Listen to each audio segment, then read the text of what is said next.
you said about obviously taking it on my terms, but what do you think at United specifically you thought you may have done wrong? What would you change about what you did at United? Because you're never going to be able to dictate at a club like Manchester United, are you? No. I've thought a lot about this, obviously. And as I said here before, the right thing was to sign Cristiano.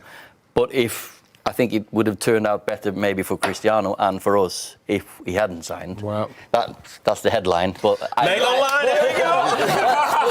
Yeah, but seriously, it was the right decision to make it. But we let it that bit off. There's your money shot. Ollie, to be fair, I found myself in we probably Roy did as well at times, a really sort of difficult position on television around that time. You know that. Yeah. Where, we were never ever going to stick the knife into you. It's never going to happen. And also, Cristiano's a player for United that we respect enormously, one of the greatest players of all time. Yeah. But when I saw him obviously on the bench, sort of like doing the things to the camera.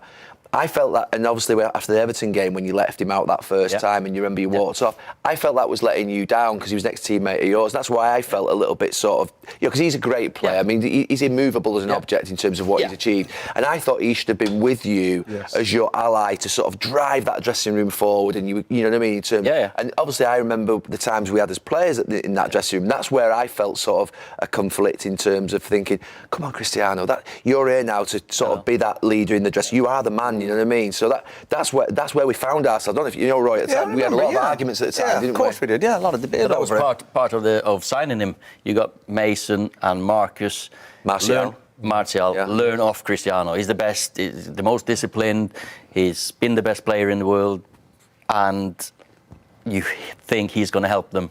And when Cristiano says to me, "Start me 3, put me on the bench, in 1 in 4," but he's so passionate. So whenever you leave him out, he's like... But that's your expectation. When you talk about him getting upset, but that just shows it. The reason I would defend... It wasn't the upset, right? It was the public upset. It was like inside the dressing room, no problem, but just know the impact. But he's got his flaws like everybody else. Did you want him to be... Like what Ronaldo was doing at the time, I got it why people criticise him. And was it Brentford? Did his boots and he was shit. I'm not sitting there going, you're getting a thumbs up from me for that behaviour. But that's part of his...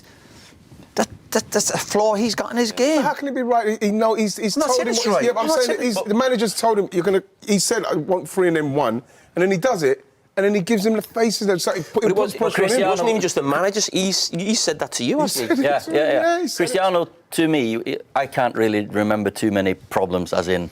Was that the Everton? Yeah, he walked straight off after he came on. Straight off, yeah. There was more problems after I'd left, because I think... Oh, yeah, definitely. Cristiano and I had a good relationship, and there's loads of respect there. So I think he behaved really well in his disappointments when I was there.